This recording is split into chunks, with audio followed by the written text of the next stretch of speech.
il faut absolument baisser la quantité de sucre qu'on consomme.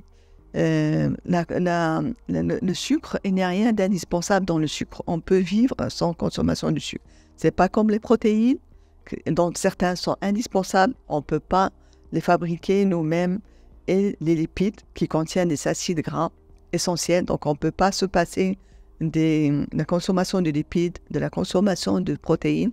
Mais le sucre, on peut s'en passer. Et c'est mieux de limiter au maximum la consommation de sucre et prendre des aliments sans sucre. Et là, on a beaucoup d'alternatives pour le pain.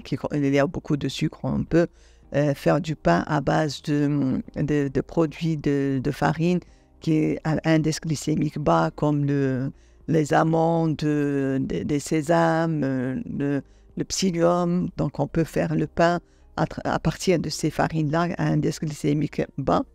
On peut éviter les légumes qui contiennent du sucre, comme les pommes de terre, les carottes quand ils sont cuites, les pois, les petits pois aussi, ils contiennent du sucre.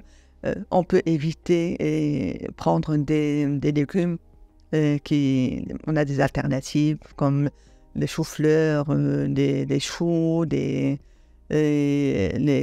d'autres légumes, surtout les choux-fleurs et le brocoli aussi. Et les fruits, malheureusement, ils ont été modifiés génétiquement. Et donc, maintenant, ils contiennent beaucoup de sucre. Par exemple, la pomme peut contenir 85% de sucre.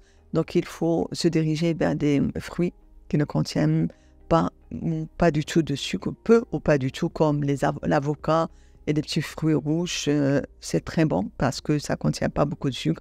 Il faut faire attention à le côté pesticides parce que on les consomme avec... il n'y a pas de peau qui protège. Donc, il faut les choisir bio. Le riz blanc, il contient beaucoup de sucre. Donc, il faut l'éviter. On a le riz basmati qui contient moins de sucre et dont il faut aussi choisir un bio parce qu'il contient beaucoup. Il y a certaines marques qui contiennent beaucoup de pesticides. Et voilà, donc se passer des pains au chocolat, des gâteaux. Il y a des sucres naturels, comme l'érythritol, le xylitol, on peut l'utiliser comme alternative.